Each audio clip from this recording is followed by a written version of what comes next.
I can definitely see how it would have contributed to what later became punk. Welcome back to Dastardly Hamster, where we try to convert each other to our favorite bands. Today, we are doing the Stooges, or Iggy and the Stooges. It's known as both. This band is interesting because when we were doing Led Zeppelin, there was actually a song that they did, Communication Breakdown, that I said sounded like proto-punk.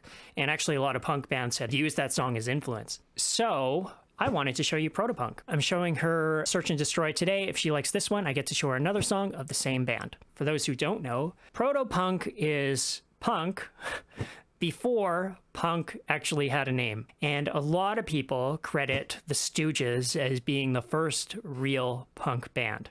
Now, having said that, I know somebody in the comments is going to be like, well, actually, do you know about this band? And no, I don't know about that band. So tell me about that band. Tell me about the band that came before the Stooges, because I'm sure punk goes back even farther than this. I believe their first album came out in 1969, influenced the entire genre, basically created it. But at the time, what's really interesting is nobody liked this. Or I shouldn't say nobody.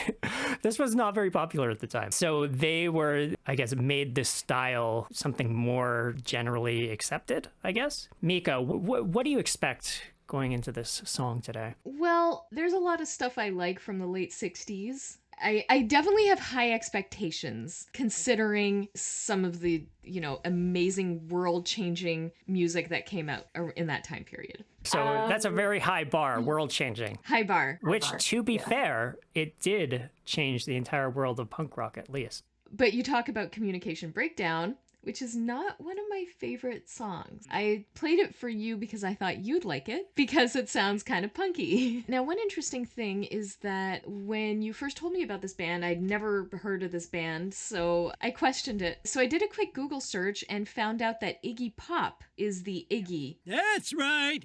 I did the Iggy. You know who Iggy Pop is? A little bit. I think it's one of those artists where if I heard some of his more popular songs, I would go, oh yeah, I know that song, but I can't necessarily place, but I know there's at least a few Iggy Pop songs that I know for sure. Interesting. The reason I asked you off camera if you listen to David Bowie is because David Bowie actually produced their album. Interesting. Here's why that's interesting. A lot of people thought he did a terrible job. So they re-recorded it afterwards. Iggy Pop did, without Bowie. There is dispute about which version is better. The one I am showing you today is the Iggy Pop version, not the David Bowie version. Okay. Because that's the one that has more views on Spotify. But maybe that's not what everyone's favorite is, but that's the one we're showing today. And if you like this, I will be showing you a David Bowie version of a different song. Huh. Okay. Fascinating.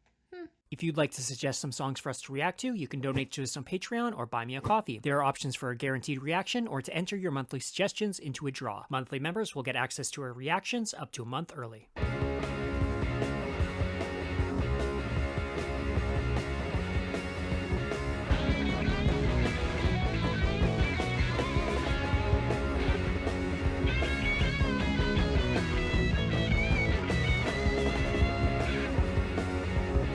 Walking cheetah with a hat full of napalm. I'm a runaway son of the nuclear A-bomb. I am the world's forgotten boy, the one who searches and destroys. Honey, gotta help me, please. Somebody gotta save my soul. Baby, detonate for me. Oh! Look out, honey, 'cause I'm using technology.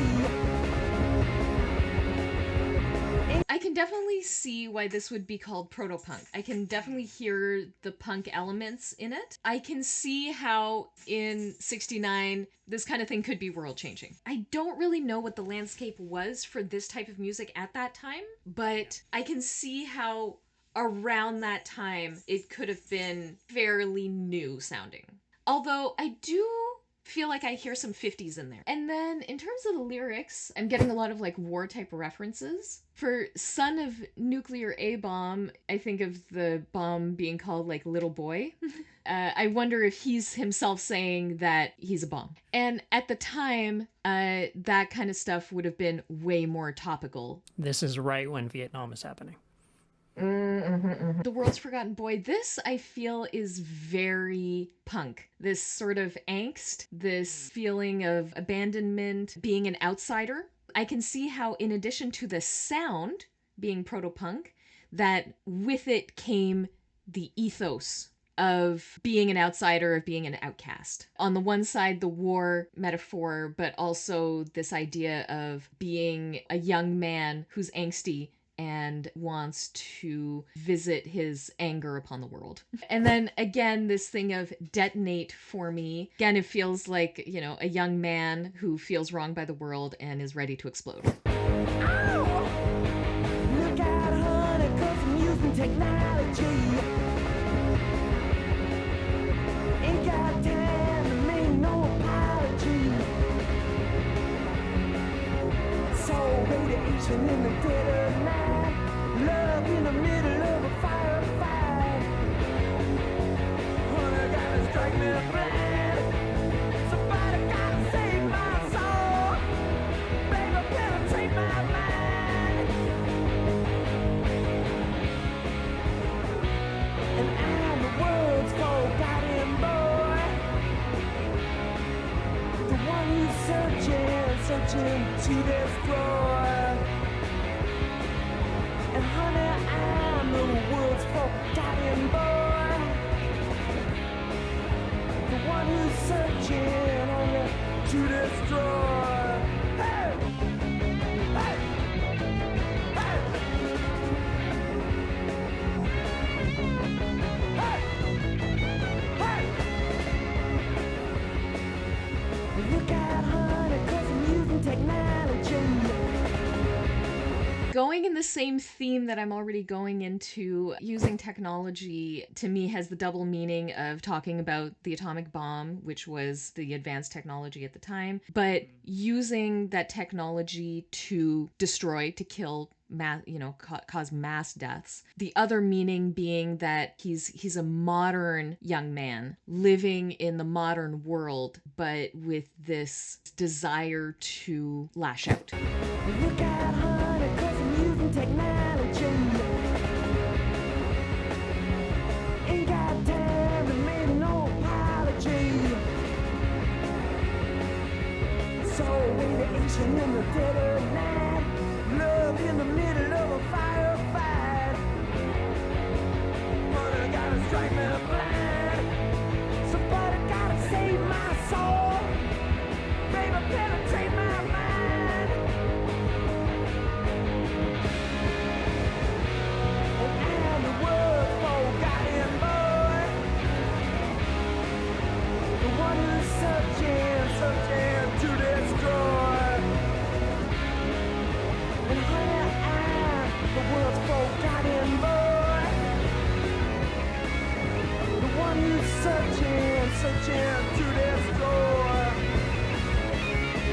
Forgotten boy.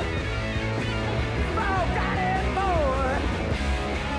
Forgotten boy. Said I, yeah, forgotten boy. Said I,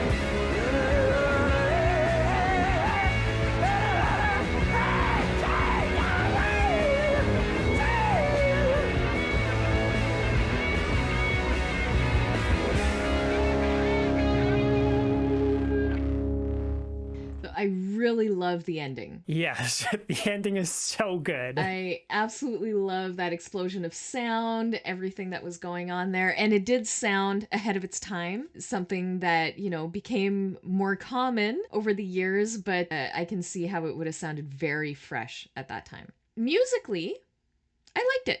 I'm especially impressed knowing the historical context and the time. I would say that I like it, you're calling it proto-punk. I would say that I like it more than I like punk.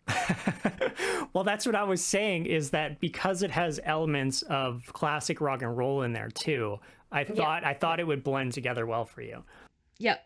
Yeah, I liked it. Lyrically, I can definitely see how it would have contributed to what later became punk. And also thinking about this war-steeped culture at the time, the era of Vietnam coming out of the Second World War. So also in the middle of the civil rights era, you could see that it's not much of a stretch to reference war and to use that as a metaphor for his own internal struggles as an angsty young man. For the historical context, I'm going to give it a 4 out of 5 hamsters. I'm going to give this a 5 out of 5 ham stars myself. Really love this song. The ending of it is like so energetic. And like, Yeah. I actually first heard this song on Tony Hawk's Pro Skater, but they had a different band cover it. Well, that's it for us, hamsters. Spin your wheels down to that subscribe button. And give us a dastardly thumbs up.